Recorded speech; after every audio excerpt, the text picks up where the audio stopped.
Yes, I do. There was overpopulation in the earth, of course, but it depends on the nation where you are looking for. For example, in Europe, overpopulation is decreasing because people don't have many kids, so our population is becoming very old.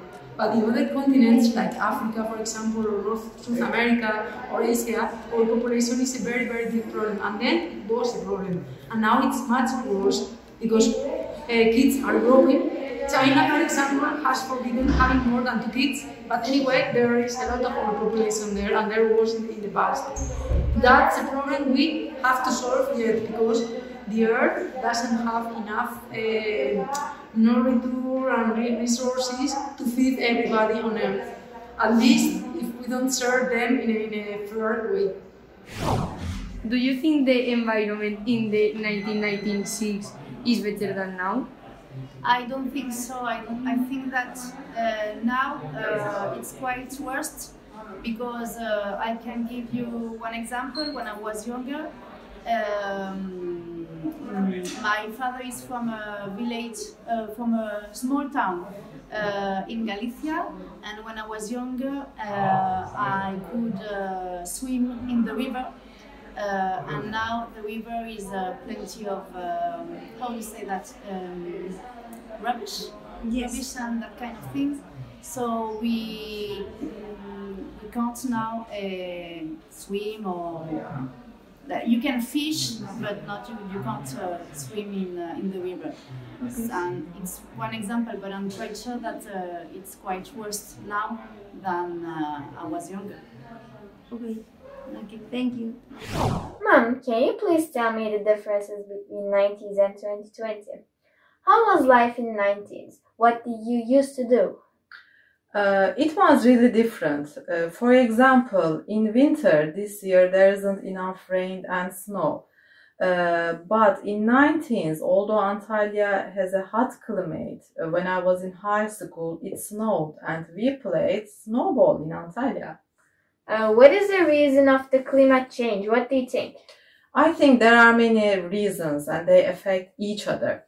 For example, in the past, Turkey's population wasn't as many now. There were 55 or 60 million people, but now there are 83 million people in Turkey. What is the result of it? In 1990s, there were more green and agricultural lands. But now there are many buildings, so it affected the climate, and the population consumption increased, so there aren't enough organic food for everybody. In 1990s, many people had their own farms and gardens, and they grew their own vegetables and fruits. What about transportation? How was in the past? In 19s, there weren't many cars, so there wasn't traffic jam. But now, because of overpopulation, there is traffic jam.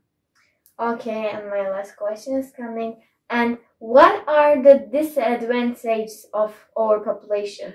Overpopulation affects the products that we are using, and it affects everything. It affects pollution. Okay, thank you, Mom. Bye-bye. You're welcome. Good. In 1996, air pollution was, I suppose, pretty bad. There were a lot of cars and all of them worked with fossil fuel, which meant that the exhaust from the cars were expelling gases all the time.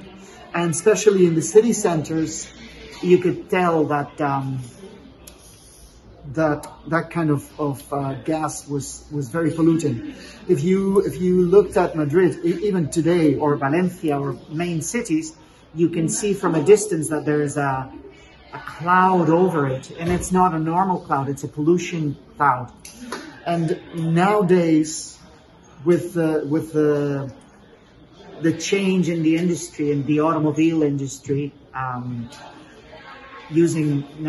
to build electric cars, pollution may go down, and it's possible that in the future we will have a clean atmosphere and we'll be able to have pure air instead of what we're breathing today. What do you remember about the Gran Organization in Spain in the year 1996? Okay, in 1996 I was 7 years old, so I don't remember so much. But when I was young, it was really common to set in fire the protected forest to build urbanization, illegal urbanizations,